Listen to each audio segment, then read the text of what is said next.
Hi, I'm Tara Lynn of Geek Saga Entertainment here with my co-host Manny for our July 2026 State of the Saga discussion. So I'm Manny, and in these monthly update shows, we'll be talking about what we've been listening to, playing, reading, and or watching, and also just general stuff that's going on with our lives and recent pop culture happenings. Before we get started, just a heads up that you can follow me and therefore all of the Geek Saga endeavors at A Geek Saga on Blue Sky, Facebook, Instagram, Threads, and YouTube. And you can find me on Facebook at Instagram and Manissimo Art. Just a few house cleaning items before we dig in. First, thank you to any patrons who are joining us for the patron-only live stream version of this month's State of the Saga. Second, thank you also to any patrons watching the early release of the live stream recording. You guys are such a big part of helping us keep the lights on, so to speak, for Geek Saga Entertainment, and we truly, truly appreciate each and every one of you and the support you give. Finally, if you're watching or listening to this recording once it's gone public, keep in mind that we record these approximately 2 to 2.5 weeks prior to their public release. So we are actually recording this on Saturday, July 11th, and it won't be out until within the last, few days of July. And also, pretty please make sure to hit those like and or subscribe buttons. And if you're catching it somewhere where you can give it a rating, it would really help us out if you could mark it 5 stars. Also, if you aren't already part of our Patreon family, please check out our sponsorship options, guys. For just $5 a month, you can watch these State of the Saga episodes live and get access to our show notes, while for just $3 a month, you get early access to the video recordings of these episodes and all of our podcast episodes. And it works the same for House of the Dragon, actually, which we are still covering every Monday. We go live for our patrons only at 7 p.m. Eastern. And there's some other fun content on the Patreon as well. So please check it out at patreon.com/geeksaga_entertainment. With all that out of the way, we're going to get into our discussion. We're going to kick this month's episode off with news and or general gossip. We each have some, quick-ish newsy stuff to begin with. First, for me, I don't really care about award shows. Okay, I've just never been a big award show person, but I am excited about some of the Emmy nominations that were very recently announced, because so many of the shows I love that I've also mentioned on here, some of them over and over again, and actually some that we both love are included in those nominations. The Pit, Hacks, Pluribus, Abbott Elementary, The Bear, Margot's Got Money Troubles, Only Murders in the Building, and of course, A Night of the Seven Kingdoms. I won't watch the show or anything, but I'll be definitely checking the results to see what happened there, and fingers crossed that some of our faves actually get recognized for the great work they've done. Yes. My other couple things are pretty quick, I think. First, that there's some sort of Free Willy reboot or maybe reimagining in the works. The Russo brothers production company is involved in its development, but that's about all we know at this point. And listen, Free Willy had some good messaging. And if you guys don't know what I'm talking about, if you're around our age, I feel like everybody should know what Free Willy is, but it was a movie about this badly behaved foster kid who has to work at a small kind of local Oregon coast aquarium. He befriends an orca that's in captivity there, and at the end of the movie sets him free. So it's a great movie from when we were kids, from when I was a kid anyway. I mean, you weren't that much older than me, that you were pretty young when it came out too, because it was the mid-90s. And again, like I said, there's some good messaging in it. So I can't say I'm super against this happening or whatever, but I think we just need to repeat our mantra of, can we please get new projects? Give new projects a chance, for fuck's sake. Yes, for the love of God. This is one of those news things I didn't even know about. This is the first time I just found out about it within the past few days. Dude, and this is just one of those things, man. Is why is Hollywood so dead? Why do we just keep rebooting and keep rebooting and rebooting things all the time? It's I know it's kind of kicking a dead horse because people have probably been saying this for over a decade now, but for the love of God, man. People have been saying it for a while, but I feel like it's just gotten especially egregious in the past 5 years. I really feel like post-COVID, it's been especially egregious. Yeah. And to the point where then we've also got, shows and especially shows where they have these huge time spans in between seasons. And it's And yet you're all wasting all this time and money on rebooting and quote unquote reimagining things. I don't know. Fuck off. And sometimes, like, if it ain't broken, man, don't try to fix it, dude. You know, Free Yeah. Willy was a great movie just from start to finish. And if you like Free Willy, you should definitely watch Star Trek IV: The Voyage Home, which is like Free Willy in the same aspect, you know, and that was a fantastic movie as well. And we don't need a reboot of that movie either, you know, just leave the movies alone. They were perfect as they are. I know there was talk for a little while about them wanting to reboot The Princess Bride, and I'm like, why? Oh God. And Back to the Future, yeah. And I'm like, why would you even do that? Like, can we just let the dead lie? You know, at this point, like they were fantastic movies, they were classics in themselves. Don't try to redo it. You're just going to be making a shit version of it, you know, regardless of what your best effort is. Well, I mean, and especially like, yeah, Free Willy was a great movie. And in its own way, I suppose you could call it like a classic from like 90s kids movies and stuff. But yeah, I remember hearing about the possible Princess Bride thing, and I was like, absolutely not. No. The last newsy thing I had for like little, bits and pieces of news is that we do have, I think it was 3 or 4 days ago as of this recording, but we do have a release date for the new Avatar animated movie. It's called Avatar Aang, The Last Airbender. It's coming out on Paramount Plus. It's coming out July 25th, so pretty soon. It will actually be out by the time this is released as a podcast, and hopefully I at least will be able to talk about it in the August State of the Saga. I'm sure we will watch it as soon as we can after it comes out, because everybody in this house is big Avatar fans. So what about That's one of those shows that I just never gave it a chance, you know, like I never sat down to watch it. If Draven hasn't watched it, you should watch it with him. I think that would be a really cool. That'd be, I think, and like maybe that. Your kids too, if they haven't seen it, like especially your younger ones. But honestly, I watched it for the first time in 2017. I was solidly in my mid-30s, and I fucking love it.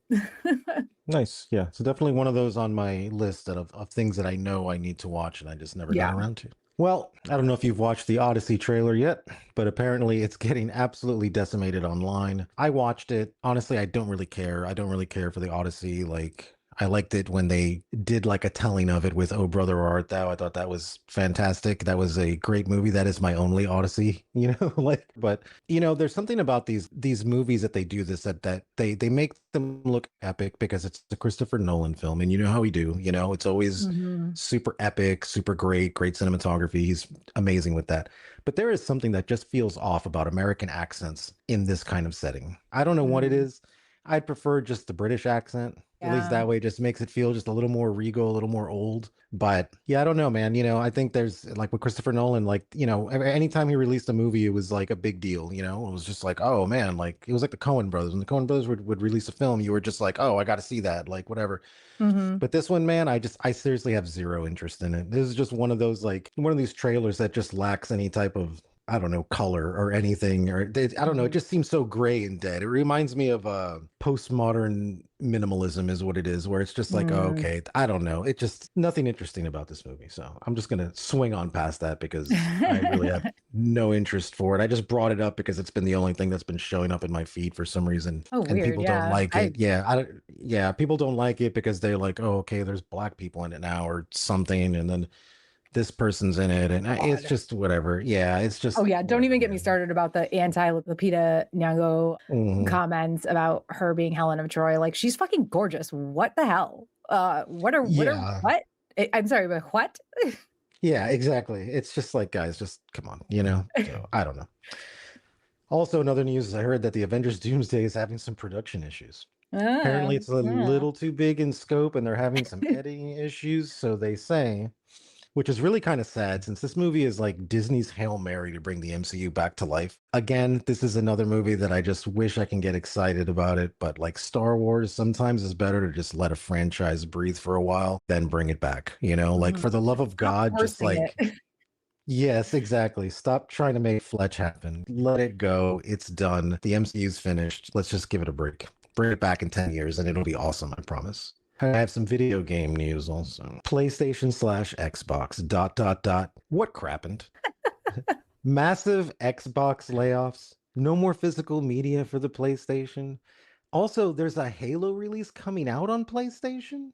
Oh. That was Xbox's kind of like holy grail that they had. And now they've just given it to the enemy to release on their system now. What alternate console universe did I wake up in? You know, I'm not sure what's going on in the console wars, but the rumors are coming out about the next incarnations of Xbox and PlayStations, and they're pretty much just Windows computers. Yeah, I Okay. think you mentioned that before, Yeah, they're like just a few Windows months ago or computers. something. Yeah, so like in the end, it was a computer master race that won. They were right. The PC people said, no, we're going to win. And they were absolutely right. And it seems like the only true console left standing in all of this is Nintendo. And good for them. They didn't play the game like everyone else. So if you want to talk about the console wars, yeah, the consoles lost, except for Nintendo. Nintendo's the only real console left. Yeah, and they're still doing really well as far as I know, right? Like, yeah, they're still doing well, and they're just going to be around forever because they're just going to keep pumping out Mario games and Zelda games that you can't find on any other systems, unlike Halo now, you know, and they're just going to do that. Anything else, like even basically anything else, yeah. Yeah, Helldivers, Dean plays it on PlayStation, but you can play it on PC for sure. I honestly can't recall if you can play it on Xbox, but I think I don't even know. Who even knows anymore? They've all blended together to just one corporate conglomerate garbage. And now with the whole fiasco with like Grand Theft Auto 6, where it's like you can go buy a case for the game and it's got a code to where you download the actual game. Bro, do we really? I mean, it is true, man. We really don't own anything anymore. Because that was one thing I forgot to put in here also, was that a lot of these movies that people bought on their PlayStation that they owned, they bought it so they can download it. Well, guess what? That contract between PlayStation and whatever thing ended now, so now they're going to lose access to those movies. Oh, that's like actually happening already. I know it's something people have kind of talked about being a possibility, but I didn't realize it was already something that was like that had happened or was happening. No, I don't happening. do that. So. Yeah, it's happening now. So to me, I'm like, look, dude, again, not that I like am one to like encourage crimes, but dude, if you don't own it, if purchasing it and downloading it, if that means you don't own it, dude, then pirating it means you're not stealing it. Okay, it's as simple as that, because you just don't fucking own it. And that's what I hate about this concept of the PlayStation, or all the games are going to be digital and all this kind of stuff. Those are games you're not going to play in 20 years. You don't believe me? Go pick up your original Wii and go plug it up to the internet and try to download your games. Tell me what happens. All the games you bought that you downloaded, tell me what happened to them. Oh yeah, they're gone. So it's kind of sad. I don't know. GTA 5 I only ever owned digitally, but I'm not that huge of a GTA fan, so it didn't bother me to only have it digitally. Like, in fact, it was kind of like I don't want to have to like put a disc in this one. I just want to like go run over some deer in the outer hills of LA in this game. So I don't really care as much about GTA 6 in that respect either, but I'd be pissed as fuck if they came out with a new Red Dead game and I could not have a physical disc of it. Well, that's what's going to happen. Right. Oh, I know, but I'd be so like, I don't want that. I know any Red Dead game I'm going to play over and over and over and over and over again. Yeah, it's really shit. I was excited for Grand Theft Auto 6 because it takes place in Miami, right? They can call it whatever they want, but it's Miami. There's literally areas in there that I saw in the game that I'm like, I know exactly where that is. It's same as like Vice City, right? Like I don't even remember what the city is called in Vice City, but you all know it's Miami. Yeah, no, exactly. And that's how the other Grand Theft Auto games were people with California. I would see pictures of people in California. They're like, take pictures next to locations that were in that game than whenever it came out. So I always appreciated them for doing those kind of things. And I'm like, oh, that's awesome. But now it's like, no. I mean, hey, Red Dead's the same way. Pete and I have been to New Orleans and gone around in costume, taking pictures around the French Quarter and the Garden District of buildings that are recreated are almost exactly in Red Dead 2. And that's great. And that's what I love Rockstar about. They've always been really good about that. But this concept of, I don't know, it's just this concept of this digital media only bullshit. It falls into the whole like Spotify thing and like all this stuff where now it's just going to be pay to play moving forward. You're never going to own anything again. I promise you. Pull out a console 20, 30 years from now and put Red Dead in it. And I'm guaranteeing you it probably wouldn't work regardless because it can't ping back to its servers to confirm that it's a legitimate disc. That's the state of where it's going to be. And it's kind of depressing. Okay, so we're going to get back into a discussion that we had last month on our June State of the Saga with the shocker, because everybody in the world is fucking, well, maybe not the world, but a whole metric ton of people are talking about the Bricks and Minifigs scandal still. Just a quick few reminders on where we left off when we last discussed this about a month ago on Saturday, June 13th. We had heard that the two guys who took over the Oregon store where Brian Mansell of the infamous quote unquote $200,000 Star Wars Lego collection. It's been bantered about that it was never worth quite that much, but either way. So the guys who took over the store where Brian Mansell's collection was located, are no longer with Bricks and Minifigs corporate, but apparently still at the time had some sort of connection to the company, despite Bricks and Minifigs trying to claim that they didn't. They still owned at least one franchise store, and I don't think anything has really come out or changed about that. Then we knew that Bricks and Minifigs had gotten a TRO, a temporary restraining order against Reckless Ben. It was supposed to go to court toward the end of June. Well, actually, not even toward the end. I think the original date was like June 22nd, but that got pushed back and pushed back and pushed back. And actually, it sounds like most of the TRO has been lifted, but it didn't happen until early July, which honestly, U.S. court system, not shocking. But yeah, that TRO originally prevented Ben from even mentioning the name of the company. It was this really big blanket TRO, insanely vague, to the point where every lawyer who does YouTube videos who talked about this was like, there's no way this is going to stand, which I kind of could tell too, but they were all right. It did not. And then the Gormans, the franchise owners who originally took on the Mansell consignment, still suing Bricks and Minifigs. I mean, some of this stuff, you guys, this is going to be years probably before some of this stuff wraps up. U.S. legal system. Yeah, exactly. And then Bricks and Minifigs is suing. And as far as I know, most, if not all of this still stands. I've seen some mixed things about maybe their lawsuit against Brian Mansell has gone away. As far as I know, though, they're still suing Reckless Ben. There's some mixed news. And it's also, if these people themselves aren't speaking out, it's hard to know for sure. Is this entirely gone? Or are people just saying well, this thing got dropped, so it's gone forever, when it really isn't? There's just so much out there, and it's almost impossible to keep track of it all. I mean, no, it is impossible to keep track of it all, to consume everything that's being said about it. As far as I know, Bricks and Minifigs is definitely still suing Reckless Ben, may or may not still be suing Brian Mansell, who was the owner of those Legos, for over $1 million in damages.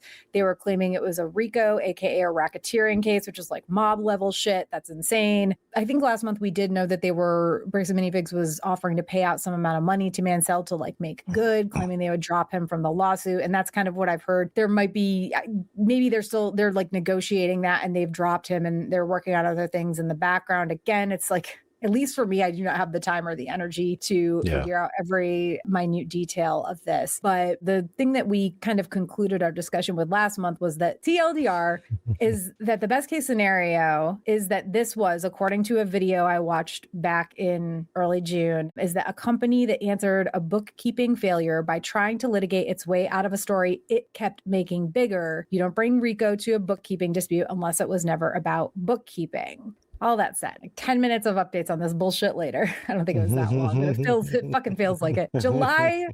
July 2026, Bricks and Minifigs updates. I'll be honest, unless something really major happens, I don't think we're going to spend much time. We might have mention of it in August on our State of the Saga, but I doubt we'll spend much time talking about it because, again, you can find so much information out there. But for this month, we definitely wanted to cover the things that have happened because there have been quite a few things that have come out. I watched nowhere near as much content as I did last month. I watched maybe 5 or 6 videos on it that varied in length from maybe 15 to 20 minutes to a little over an hour. Most of them were in kind of the 45-minute to an hour long range. One of the things I did want to talk about first, is that just a few days ago, there was an interview between a YouTube show called Echo Base Network and the Gormans, the original franchise owners of that Oregon shop. And there's a few reasons I wanted to talk about this. The first one being, I had not heard mention of this before. This is a personal interest to me because it involves animals or an animal. I heard in that interview that the Gormans left a parakeet at the store. It was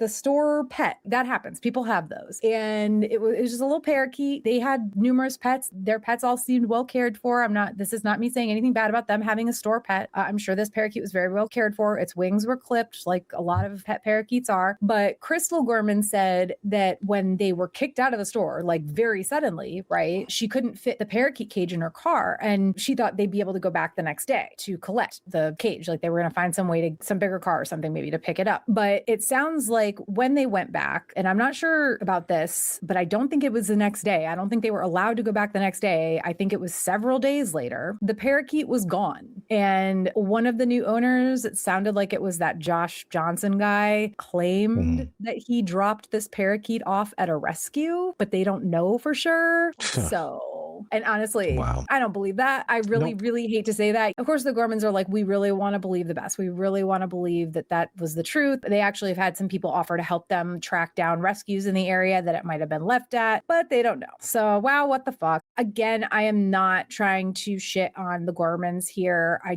This little new thing that I heard just left the biggest hit in my stomach because I'm such a fucking animal person that it grosses me out. And I want them to find out that it is a best case scenario. But with these people that are involved from Bricks and Minifigs corporate, I don't trust it. And that's all I'm going to say about that. Another thing that really kind of, I don't know, I'm trying to think of a way to word this. Another thing that just, I was kind of like, really about is that Crystal Gorman in this interview was saying that she doesn't know how much she had actually paid out to Brian Mansell from the sales from his consignment because she paid him by check. Actual handwritten check. She has her bank records, but those only show the check numbers and the amount. They don't show who they were written to, which I feel like some banks you can get scans of the checks. Yes. But I think that because these were business bank accounts, I don't even know if they have, like she might have old printed bank records. She might not even have access to the online banking to be able to do that, like to be able to see those or request them because the store again was taken over. So I'm going to say that's probably what is going on, is that she only has these printed records and doesn't have access to the actual accounts anymore to get this proof that she would need. But also, like, I am not trying to talk shit here, but this is just poor business practice. Use QuickBooks. You can get a free version of QuickBooks or pay a very low, like monthly or annual fee. And maybe it's a lot higher than it was when I used to use it, but it didn't used to be that expensive. Or just keep track of checks in an Excel spreadsheet on your personal computer. Always backups to backups to backups when it comes to money, you guys. Like, you should not have to rely on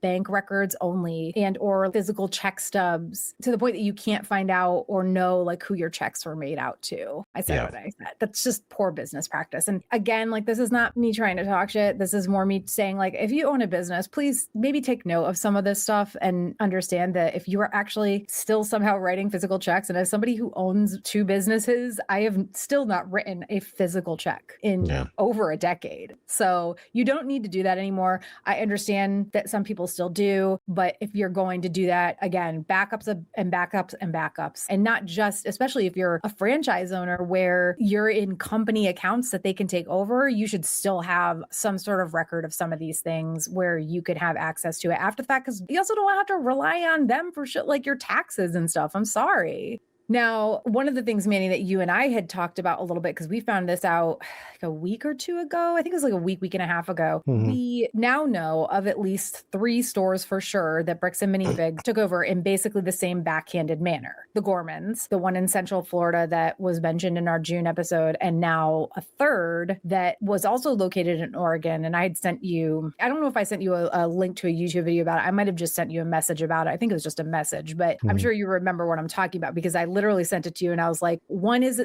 by chance. 2 is maybe questionable. 3 is a pattern. Because the third one is also, I think, in some sort of lawsuit with Bricks and Minifigs at this point, and that's how people found out about it. And I'm mentioning this third store, which you can probably find information on by just like looking up Bricks and Minifigs franchises who are fighting corporate, whatever.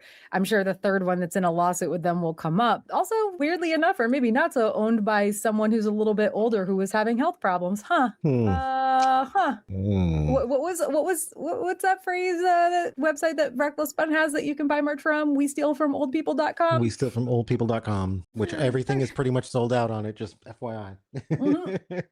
So there's clearly people on the cause. Oh yeah. I wanted to mention the number of franchises that they've done this to as part of this portion of this discussion, because in the interview with the Gormans, Crystal mentioned that she is supposedly talking to 3 or 4 additional former franchise franchise owners who experienced the same or very similar treatment. She didn't want to get into too much detail about it for numerous obvious reasons in a public YouTube stream. But so there could be at this point up to 7 franchises that have experienced this almost hostile takeover sort of situation from corporate. So all that said, on to the Reckless Ben part of the story. So did you have a chance to watch anything, or did you have any thoughts? Yes, I did. I anything? watched that video. Yes, I watched his third video. Tell me your thoughts on what you have watched, and then I can pick and choose from what because I've got a whole bunch of notes here, but I don't want to be the only one talking. It's amazing to me. The real takeaway I got from watching that third video and with these guys, I thought it was a Mormon thing at first, but this guy really has got something going on with those cops. He really fucking does. Redacting that audio, doing that shit. Even when Ben tried to do the whole, this guy committed a crime, which he did because he falsified a report, and they wouldn't do anything about it and all that kind of stuff. I was like, look, man, this is beyond just like a Mormon thing. This is absolutely somebody else. I mean, this guy's got to have a relative or something in the high courts over there or something. I still think the Mormon thing is definitely part of it, for sure. I think it's part of it too, but to blatantly just kind of overwrite the law like the way they're doing, not even really being secretive about it. That's the part that's the most, fucked up part. I think maybe they underestimated people's tenacity. Reckless Ben, for sure, but also just the general public. When the general public started finding out about this, I really think that both Bricks and Minifigs Corporate, Amon, whatever the fuck his name is, and the police departments in, for sure, American Fork and in Provo, Utah, I think they severely underestimated people's tenacity about getting to the bottom of this. So severely, it's like, there's no way to overstate how severely they underestimated people's tenacity. I think the like real breakdown I have with this is that, number one, it's a fucking Lego shop. All right, dude. Lego shops bring happiness and fun things and all this shit. Why would you want to represent Legos in that fashion to begin with? Even though you're your own thing, you're not part of Lego, I get it. But still, dude, if I'm selling candy, like, I'm not going to be beating up the kids in the alley right outside. Number two, dude, if you fucking made a mistake, or if the Gormans made a mistake or whatever with this guy's shit, just fucking own up to it. That's why companies have fucking insurance to pay for these things and to do these kind of things if something fucking happens.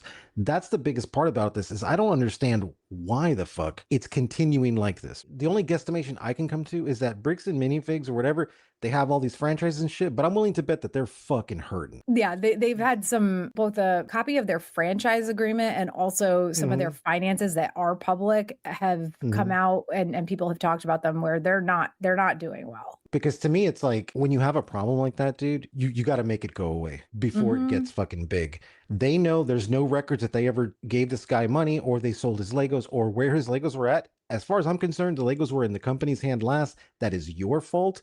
You need to make it right. Give him whatever the fucking value was that you were going to consign it off to. And then that way it just, okay, look, hey, we lost it, but we made it right. So then the guy is going to be like, well, they made it right. They did lose it and they messed up, but they did make it right at least. But to fight it like this, nobody actually believes that they lost all of that information. Not with a hole that big. There's no way. And it wasn't just like one piece or something. It was an entire collection. This is that moment that it's like, look, this is where you have to make it right. And if nothing else, file it as an insurance claim or something and do something and get this guy his fucking money. That's what I would do as a business owner. It's like, okay, look, I don't even know what fucking happened to it, and I don't have a rabbit trail to it. So in the end, I'm just going to have to fucking pay for it because it's my company and it's my fucking responsibility. It's as simple as that. And it should have been corporate doing it also. Even if these people fucked up and you wanted to take away their franchise over it, okay, yeah, sure. Okay, great. Because it made them look bad, but then they're the ones who fucking make it right. But instead, no, we're just going to take over the franchise. And then, oh no, this was the other person who had this franchise's fault, not our fault. It's like, yeah, but it's your franchise, dude. Once they took it over, this was in their possession, and they took all, they closed Crystal Gorman out of all of the accounts and everything. So it's on them no matter what. Some of the things that guy looks stupid with his mustache. I'm sorry. Okay, yeah. Stupid. Yeah. I'm not trying to be petty, but I'm like, I know I look stupid. Oh, no, he does. Like, dude, that guy looks fucking stupid. Like, he just fucking looks stupid. Like, cut he's that thing off. He's like twirling the wax ends of his mustache. Yeah, exactly. He has all the Lego bricks on a train track right now. And he's like, and the steam train is coming to like fucking run it over. And he's just sitting there laughing, you know? All right, so let me touch on a few of the conclusions that I took from, I watched the Reckless Ben video, and like I said, I watched quite a few other ones as well. Reckless Ben, the gag order against him was finally lifted this past week, the first full week of July. And part 3 of his Bricks and Minifigs videos was released to the public within a few days of that happening. It honestly might have just been a day or two. I don't know the exact timeline. The prosecution or someone on that side of things, I'm kind of unclear exactly who at the moment, is trying to claim that they shouldn't have to release all of the redacted body cam footage, among possibly some other things that they don't want to release in discovery, because Ben might use it in YouTube videos and make money off of those YouTube videos, which LOL, that's a not legitimate reasoning for not having to release stuff in discovery if it's relevant to the case. A lot of people were commenting that most of the redacted body cam footage has been released anyway.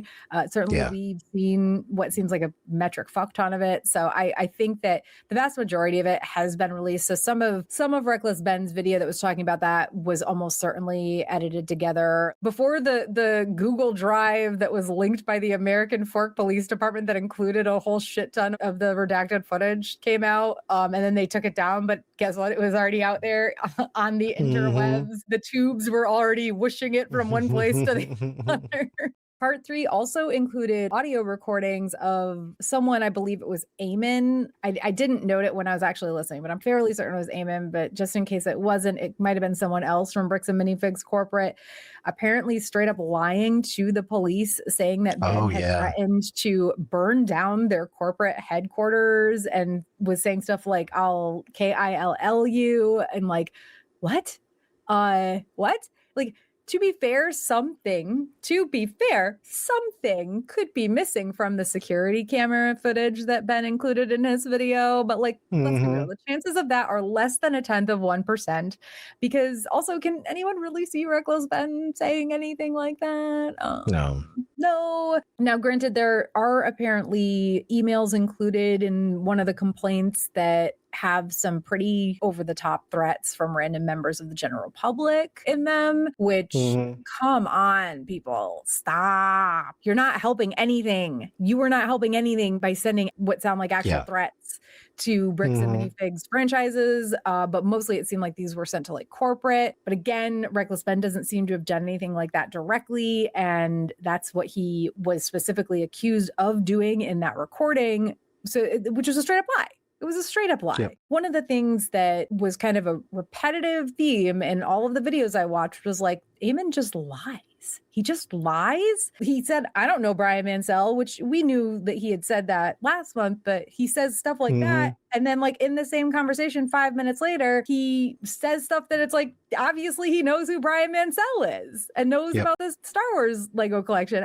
Oh my God, dude, maybe just like take a second, think. Matter of fact, take 2. Yeah, it's okay. We'll wait. Take a little bit of time. So in part 3, Reckless Ben did continue to say and do some things that are not the best. Sorry, not sorry. I'm not trying to talk shit. This is just a fact. He doesn't have a great understanding of the law, as we saw from parts 1 and 2. This very much seems to continue in part 3, but we aren't lawyers. I'm not sure how much we even want to or can really comment on any of that. Mostly, I just want to point out that Reckless Ben is still living up to his name, Reckless Ben, and just kind of putting stuff out there that I feel like he should talk to a few more people before he kind of says or does some of the things he says or does. And not that he's doing anything like outright evil or completely 100%, 110% wrong, but there's definitely not clickbaity isn't the right term, but he's trying to stir the pot with things that he doesn't really understand. There was also a lot of talk in part 3. You mentioned this a minute ago of like, if they don't know where it is, just suck it up and admit they don't know where it is and pay out some money, right? There was a lot of talk in part 3 about this mythical/missing inventory list that could clear up at least some things, if not a lot or all things, in regards to what items of Brian Mansell's were left in the store and whatnot. And despite Eamon saying several times that he would send this list to Reckless Ben, and also apparently saying that he was going to send it to Brian Mansell, he never did. But listen, the way he talked, he's kind of admitting that this inventory list exists. So whatever, he's going to have to submit it when Discovery comes around. So probably this is just another fucking hole that Eamon has dug for himself and Bricks and Minifigs corporate. You go, dude, I guess. Really just putting your foot in it, over and over and over again. This is something that you wanted to talk about. I can't say I pulled this from part 3 because I watched it, obviously, but I don't recall if this was mentioned in there. However, I've seen at least 2 other videos talking about it, including one that was an interview with Reckless Ben, where somehow the other side got a hold of his Google account. Now, the first video I saw was like, they got a hold of his entire Google account, like all of his emails that have ever happened from that account, everything in his Google Drive, every single bit of anything that Reckless Ben has ever done in this Google account, they got a hold of. This seems like an insane breach of privacy overall. Again, I am unclear though whether it was his entire account like I saw in the first video or just his private videos that were stored in that account, because in the interview with him, they only talked about it for maybe 5 or 6 minutes, but he kept referencing his private videos for other stuff that he's working on, like other, undercover stuff that he's working on. Either way, whether it was just the private videos or whether super, super egregiously it was everything in his Google account, it seems like it was way too fucking easy for them to get access to this private stuff that's stored on Google, especially when, from what I could gather, they were able to do so to get a hold of this information because the other side subpoenaed Google, claiming they were getting Ben for extortion. I'm putting that in quotes. Getting Ben for extortion is in quotes. Those are Reckless Ben's words, not mine there. When prior to that, the police had said there was not an extortion charge. And I don't know if there actually is an official extortion charge from the cops. But either way, I don't think love there it. is. No. Yeah, I don't love that they were able to just tell Google, we're coming after him for extortion, give us all his stuff. And they gave him either access to all of his private videos, which this could be if someone's working on, because he said he's working on a whole bunch of undercover things right now. I don't know how, I think he said 12, but I don't know if he meant 12 videos or 12 different undercover things. It was really hard to parse out some of the things he was saying in that interview. But either way, whether it was 12 videos, 12 undercover things, 100 videos dealing with several undercover things, I don't know. That's such a blanket amount of information for them to be able to get access to by just claiming without any proof. Now, again, maybe they somehow gave Google proof, but sounds like they might have just been claiming they were after him for extortion. I don't love this. I don't love this. And that's, I hate this actually. I hate this a lot. Not that I have anything to hide. Good luck going into my Google videos. You're going to see videos of me singing with bands 15 years ago. You ain't going to get anything. No, but this is a classic example of, and again, I will say this. I feel like this part of the story, that there are elements of the story that are missing, because I would hate to think, even though I would not put it past them, that Google would just give up everybody's information immediately. I mean, they would never do that, right? They're Google. They like to protect your privacy, don't they? Yes, absolutely. So, not that I trust I don't trust Microsoft. As silly as it is, I think the company I trust the most is Apple, because Apple did tell the government to go fuck itself one time.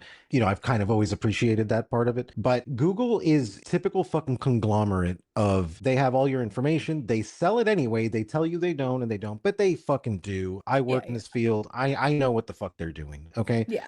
So the fact that they just gave up everything. Was it everything? Did you see something that it was everything? Because I saw something that said it was everything, and then Reckless Ben seemed to only be talking about his videos. So that's where my kind of break comes in. I just am not sure. I've heard both sides also. I'm going with the default that Google just gave up everything, and I'm gonna give them the benefit of the doubt that I feel like maybe it was a newbie who fucking was asked to give over the information and just gave over everything, if that did happen, because this raises a huge concern. And this is probably something that part of me thinks that they didn't give up anything, because I feel like Reckless Ben would have spoke about this to begin with, because if you give up everything in a subpoena, anything that does not have to do with that case, like let's say medical stuff, then it becomes a HIPAA violation. So now not only could Reckless Ben sue Google, he can sue the other people even more now and be like, well, now you actually violated my fucking rights. And he can sue whatever state government asked for those records on top of it, and sue the people who actually did it. So he can have 10 lawsuits in front of him and die a very, very rich man at this point. I would hate to think that Google just fucking handed it over, but honestly, when it comes to Google in particular, just with their backstory, it really doesn't surprise me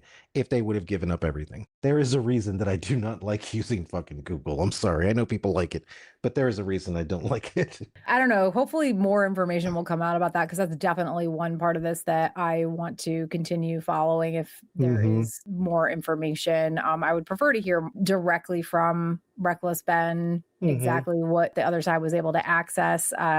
So, if it's like his entire email history on that account, like you said, what the fuck? And now I'm guessing he only uses that for work, probably doesn't use it for anything that would be a HIPAA violation necessarily, but we don't know that. And No, we don't know that. at least off the top of our heads. And regardless, that sort of blanket that becomes a privacy violation no matter what, because he should only have to give up stuff that's related. Now, that could be 10,000 emails that are related to this case, but those 10,000 emails could very likely be only 10,000 of 60,000 or 100,000 or whatever. So I have like 24,000 emails in my Gmail account right now because I never delete anything until it's like yelling at me that I don't have enough space. I have shit going back to like when I first started this account, okay, which was 20 years ago, I think, close to. So anyway.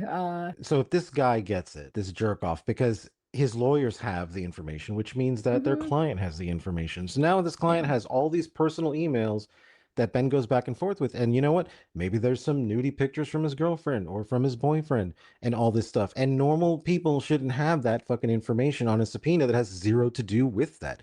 So out of any part of this case, out of anything with it, as frustrating as it is with these people and the guy not getting his money, this is the part that everyone should be paying attention to, okay? Because this is the part of this case that affects everybody. The other case, not so much, right? It's cool to watch. You want justice. That's great. That's like watching a crime drama. But this aspect of it is something that affects everybody. This is the part of the case that people really need to look into and really make sure that, because think about it. If me and you had an issue at some point and then I just subpoenaed the court and said, well, she's trying to get extortion on me, so I want access to all of her emails. Yeah, with no proof that there's any extortion or that I'm even being charged of that, by the way. Exactly. And then and then in return, you can do the same. Well, he's extorting me. I want access to all his emails. And then we just have access to each other's emails now. Have fun going through my 24,000 emails, probably 23,000 of which are just junk. Just junk. Like I use it, like I have multiple emails for that. I have emails that I use professionally and I have emails that are just junk mails. That's it. This is the ones that I sign up for every stupid thing with, and every advertising thing comes to this one. Yeah, I probably need to do that because I'm lazy though. I can barely keep track of my main email that's mostly my personal stuff and my Geek Saga email. I'm like a collector of emails. So I want like the Manuel.Roman and then the Manny.Roman and then the Roman.Manny, Roman.Manuel. I used to do that, but then I never used them. So actually recently, weirdly enough, I've been getting tons of emails from Google that are like, hey, we're deleting this because you haven't used it in X amount of time. And I'm like, all right, I don't remember what the login for that shit is. I don't even think I ever set up authentication or whatever for the accounts I created 10 years ago or more. Yeah. No, it's funny. It's because my name is a really common name. So I feel really good when I can find an email that is just my name. I mean, half of Miami has my name. So I'm like, hey, this is great. I found this. I found that. Even my stupid nickname, Manissimo, I bought the domain for that. I own manissimo.com. What am I going to do with it? I have no fucking idea, but I bought it. Anything else before I get into like the last thing I wanted to mention about this? No, I'm really curious to see where this is going to go. And it is really awesome to see how many people have backed him up and are out there protesting and all that kind of stuff. Because at this point, I don't feel like the corporation of Bricks and Minifig is going to necessarily burn down to the ground, but I feel like those people are, and they deserve it. And that's what I'm kind of like looking forward to, is just watching them burn. Well, and actually that leads into my last point, which this is something we kind of talked about a little bit last month, where we were like, we hope the franchise owners like band together and do something, right? Because they're getting harmed by this, even if they're not doing anything wrong. I did hear in one of the interviews that I watched, it was the one with Reckless Ben actually, that the franchise owners, some of them are trying to do something about this whole situation. I'm not sure, again, how true it is or if it's mostly hearsay, but supposedly a good number of Bricks and Minifigs franchise owners have banded together to try to, I don't know, take things into their own hand or at least get rid of the current corporate leadership. So, hey, if that's true, fucking good for them. I hope we hear more about that because, like I said, it was kind of something that was talked about a little bit in passing in one of the interviews I watched. And Reckless Ben was like, I don't know much about this because one of the parts of the TRO that was held up was that he's not allowed to have contact with, I don't know if it was any or all past or current franchise owners or if it's just current franchise owners, but he kind of said, I can't talk to them. I think he meant just current, but so yeah, hopefully they are doing that. And again, if that is true, good for them. Agreed. So once again, this month we are skipping a Reddit story, even though when this comes out as a podcast, I'll probably have cut this down to like 35 minutes or so, but we're almost an hour into recording. So let's get into what we have been watching. And Manny, it looks like you have actually been watching some stuff. What have you been watching lately? I've actually been watching. I started season 2 of One Piece. It's just as ridiculous as season 1, but again, I'm totally here for it. The show is just a ton of fun. Great characters. I love seeing them on screen again and how exciting everything is. I do kind of have a question on how this show is going to play out, though, because the manga has been going on for like a few decades at this point. How are they going to do this show?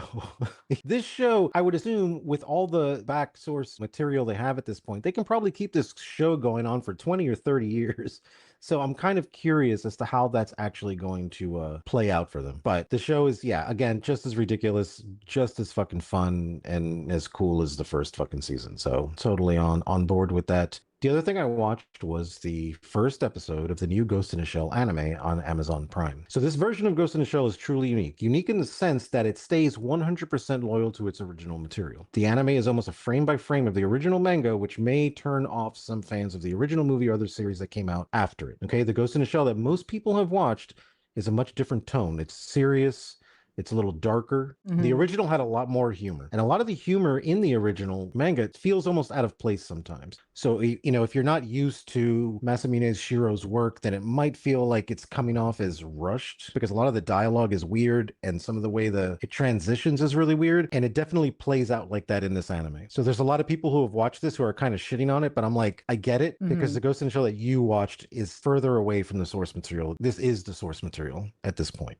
Everyone else just stylized it and they wanted to make it cooler or a little darker or a little more focused. I'll say that because the original Ghost in the Shell sometimes I feel kind of loses focus. And with this, they didn't really make any changes. So you get to see everything. The original had a lot more silly humor that again feels out of place. But that's what the original manga was like. It's really cool to see hand-drawn style anime on there as opposed to the overly clean animes that you see. Not that the animes today are bad. I'm not shitting on them. There's a lot that I like. But if you look at the art style, it's very clean edges. And in this one, you don't see that. And what I do like is that they didn't make any, substitutes for some of the technology that is found in it. You have to remember that this manga was written in 1989. So a lot of these things on these robots' arms and all this stuff, and the stuff they're using is CDs, they're putting cassette tapes in, all these kind of things, because that was their depiction of what the future was going to look like from 1989. And they didn't deviate from that, which was fantastic. So again, this is one of those things that if you've never gotten into Ghost in the Shell, check it out. If you are into Ghost in the Shell, and you haven't read the original manga, just be prepared. It's going to be a little bit of a shell shock, no pun intended. But it was very cool seeing it. I think the hardest thing I had with it is the voice actors. The voice actors are good in this. They're great. No problem. But the Ghost in the Shell voice actors, there's some of them that have been there for the entire run of the series since 1995. But I understand that, one of them has passed away. The other ones are just getting really old. So it's changed and it's different. But again, it's still really cool. It's definitely exciting. I don't like the release date schedule because the first episode came out on the 7th. The second one is coming out on the 23rd. Weird. It's like a 10 episode run, I think. And it's like, I don't want to have to wait. Now, yeah, that's weird. Weekly, fine. I don't love it either, but weekly, whatever. But that's weird. Yeah, I don't know what the gap is there for, but I really am interested in this show because it's just a fresh outlook of it. A Ghost in a Shell is one of those series, unfortunately, that has been rebooted so many fucking times. Again, I know I mentioned this before. If you're not aware of it, The Matrix was created because of Ghost in a Shell. Because the Wachowski brothers read Ghost in a Shell and they showed a producer and said, we want to do this, but for real, like a real movie. And that's how The Matrix was born. So a lot of times people will watch Ghost in a Shell, even the most recent movie with Scarlett Johansson, and people are like, oh, this is kind of a Matrix ripoff or some other type of ripoff. And it's like, no, you have to understand this was here first. Yes, like The Matrix was a ripoff of this. But I loved The Matrix and I thought it was fantastic. And even before that story, that I knew that story, when I watched The Matrix in the theater, I told myself, I'm like, man, the Wachowski brothers should make a Ghost in a Shell movie because this is fucking perfect. This is exactly what it would be like. And as I've said many of times on this, Ghost in a Shell is one of my favorite IPs out of any anime. So, I'm always open for any new incarnation that they're going to give us of it. And this one really brought it back home for me and it made me feel like a kid again. 1989, I would have been 12 years old, 13 years old. So it was cool to see it again, but kind of see it like in a live action thing. And it's goofy and it's different. But as long as you can separate yourself from everything that you've watched after this or the 1995 movie, then I think you might actually appreciate it. The last thing I watched, Jen has talked about this movie many of times, and I never sat down to watch it. Finally, yesterday, we had nothing to do, and I'm like, let's watch this movie. The Greatest Showman. So I'm a big fan of Hugh Jackman. He's problematic now. He apparently cheated on his wife like really bad, and it's like, yeah, Oh, like really? really No, bad, okay, yeah. so we But don't. anyway, We whatever. don't like it. That's okay. You didn't know that. You didn't know that. I didn't know that. No. It's yeah. It is what it is. Okay, well, But anyway, in this movie, he didn't cheat on his wife. So no, yeah, yeah.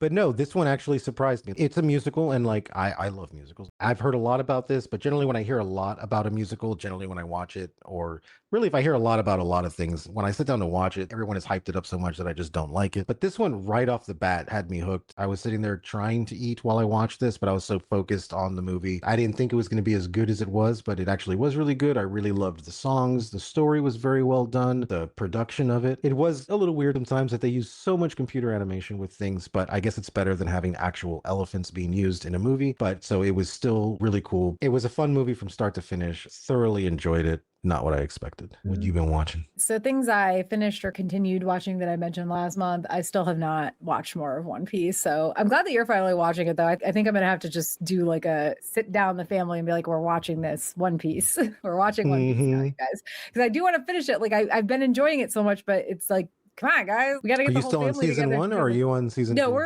we're on season 2, but okay, 4-5 episodes in, something like that. So okay. I think I'm like 3 episodes in. I think of season 2. I think. Eventually, hopefully, we'll be able to talk about it as a whole. So from season 4, which I had just started, I believe, watching last month, we finished watching it. This show is fucking maddening. It was a pretty big season. I think there were at least 5 deaths, might have been more, and at least 4 of them were pretty major. Or I guess one of them wasn't necessarily a death, but it was a turning of a sort that's like, it might as well be a death. I enjoy From a lot, but I'm glad that it's only got, as far as I know, it's only supposed to have 1 more season, and I hope that doesn't change because like, oh, it's getting to the point where it's like, all right, you stop just giving us more mysteries. They gave us an entirely new thing to this story this season that I was like, really? Like this now? Again, like I like it a lot, but it's like, too many questions, not enough answers. Ugh. Dutton Ranch. This is the Yellowstone spinoff with Beth and Rip and their adopted son Carter. I think we're like 4, maybe 5 episodes in now. I mentioned last month, it's like, my God, can something good happen to these people? Like, this is so dark. And again, it is still very dark in that, oh my God, can something good please happen to these people for once kind of ways. But then like Beth wouldn't get to be Beth if too many good things were happening. So there is that. We're enjoying it though. It's funny that you like mentioned that because I have not watched Yellowstone. I have not watched Dutton Ranch, but like I know so much about those characters because Beth is one of those characters that shows up in my feed all the time. She's fucking all great. The time. She's the best character from Yellowstone. Yeah. Honestly, like by far. So like that's why we're invested in Dutton Ranch, because like Rip and Beth are the characters that we cared about. Yeah, it's really cool that they did a show like that because a lot of this stuff, I haven't sat down to watch it, but a lot of the reels that I watch are very entertaining. But yes, I always have that feeling where I'm like, what the fuck is going on with these people? Why does all this shit keep fucking happening to them, dude? Like, what the fuck? What god did you piss off, man? Things I started watching, new things that I wasn't watching last month. Some of them I have finished. So the things I started and finished, the final season of The Bear. This is the Chicago restaurant show on Hulu. The Bear, it's one of those shows where I struggled a little bit to get through the first 4 seasons, and that like I watched the first season, took a break because I was like, this is really good, but it's also like very depressing at times, and I just wasn't in the mood.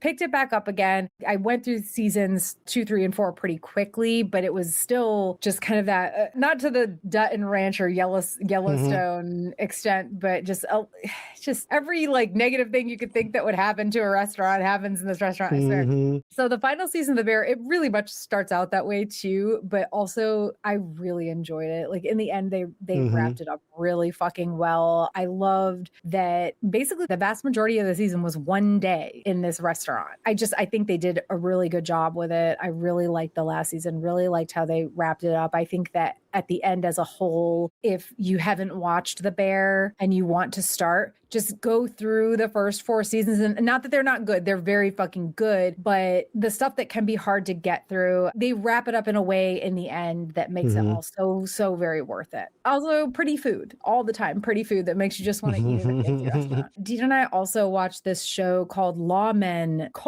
Bass Reeves. Now, this is from Taylor Sheridan, who does like Yellowstone and the series. series. It is not connected directly to those shows. I think it technically could be, but the title character, Bastards, was actually a Black lawman in the late 1800s. The series, it's a limited series. It starts kind of toward the endish of the Civil War. We kind of were unsure about it with the first like 1 to 2 episodes, but by the end, we both really, really enjoyed it. So like, especially if you like Taylor Sheridan's way of doing things, which we're both on the fence on sometimes, but it's a good show if you like historical dramas. We also watched this show called I Will Find You. It's a Harlan Coben show. Harlan Coben is mine and Dean's like joking thing. There was some show that was being pushed on, I can't remember if it was Disney Plus or Prime. I don't even remember what the name was. It came out a few years ago, but it was being pushed to us and we were like, okay, let's watch this. And we thought it had some sort of sci-fi fantasy aspect to it. In the end, it did not, but it was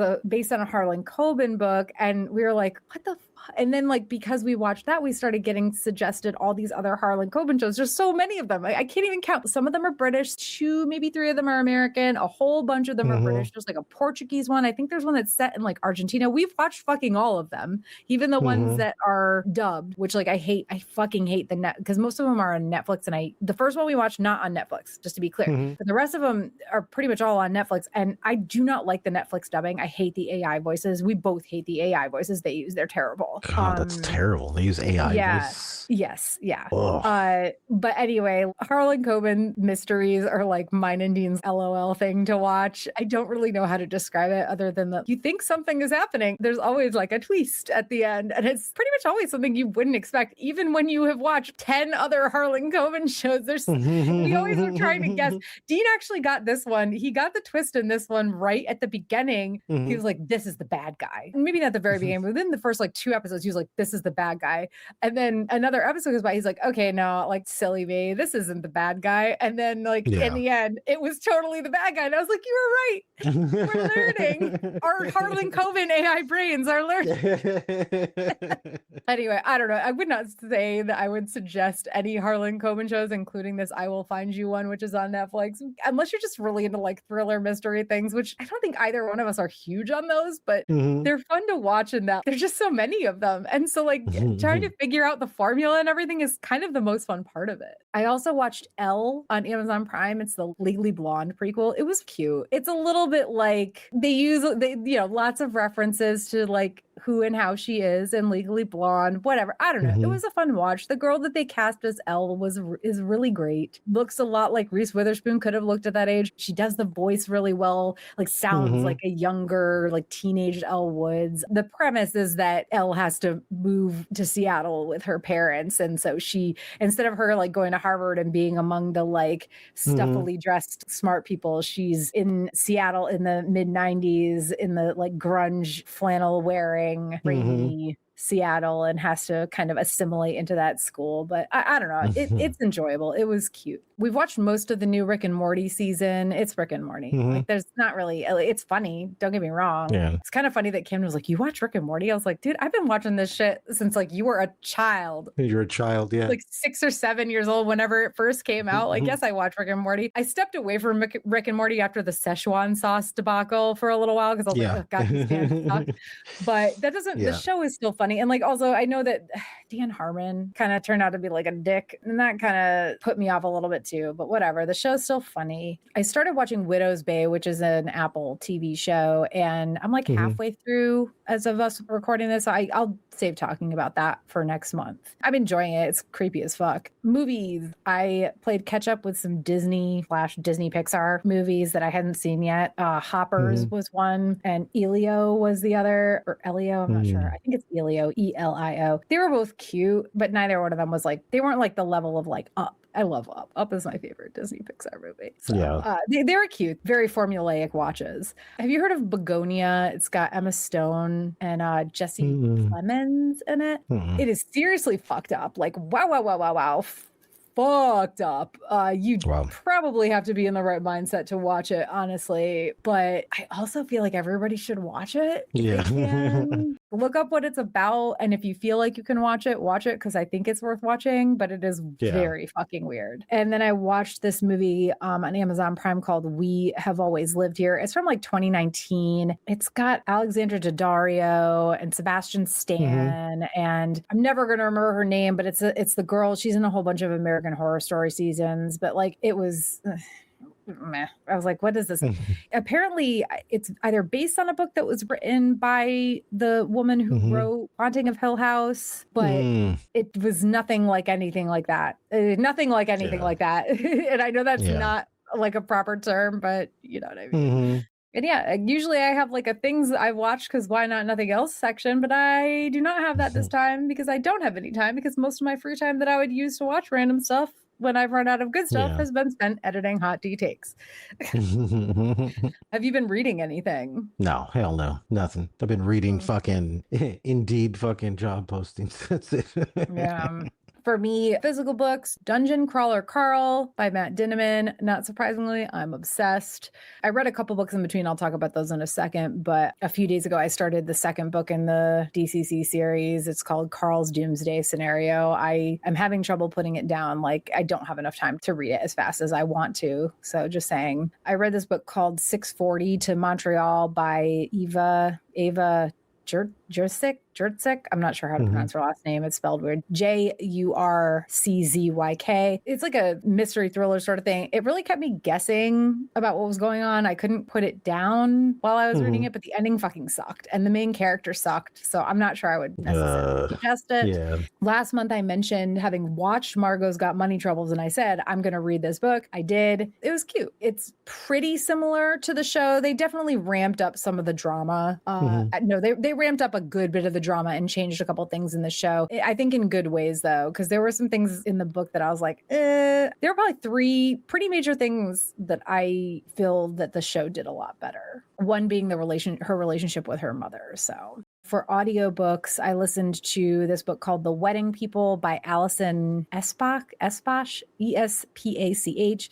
It was like, meh, whatever. It was not the worst book I've ever listened to, but it came highly suggested by a friend. And it just wasn't my type of book. I don't think it was anything like groundbreaking, even though my friend was like, oh my God, this is like my book of the year. This woman is getting a divorce. And so she decides that she's going to stop living and she's going to do it at this like fancy resort in Newport, Rhode Island. And then she gets there and it turns out that she booked a room that shouldn't have been available because everybody else is there for a wedding, and she basically becomes part of the wedding because she's the only person there that's not for it, and everybody assumes she's there for it. It had some good parts, but it just wasn't for me. Have you been playing anything? No, not this month. No, I've been taking a little bit of a hiatus this month. Yeah, I mean, I haven't really been playing anything either, but also in the interest of not hemorrhaging so much money, I canceled my PlayStation Network submission for now too. So we'll see. Maybe I'll pick it back up in the future, but I also need to figure out my other setup stuff before I try to get back on like Red Dead Online or something.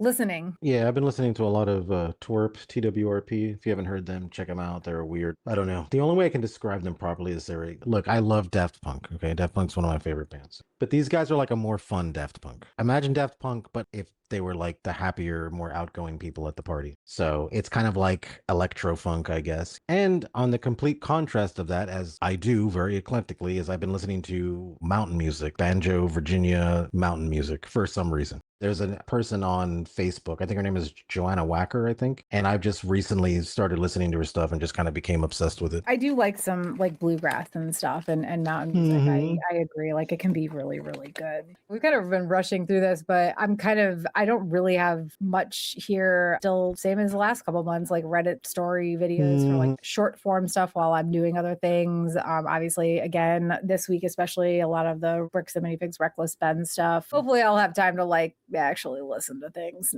that aren't these things next month. We'll see. Because like I haven't even, because I was listening to that audiobook and I only finished it like a week or so ago. So I haven't even really gotten back into anything like super special podcast wise or whatever. I'm sure I will, for our August discussion, have some newer or at least returning podcast things that I listen to mention. So okay, upcoming events or things we're excited about. I don't think I have anything coming up this month. I could be wrong about that. I'm debating going down to go visit my parents for a week, maybe at some point towards the end of this month, but I haven't quite decided yet on that. But I know that they would really like to see me, and I really need to at least show my face down there. So let's see if possible, but that would probably be the only thing right now that I'm looking forward to. Literally right after this recording, I'm going to go out to watch some World Cup games, or at least one World Cup game, because we're recording this again.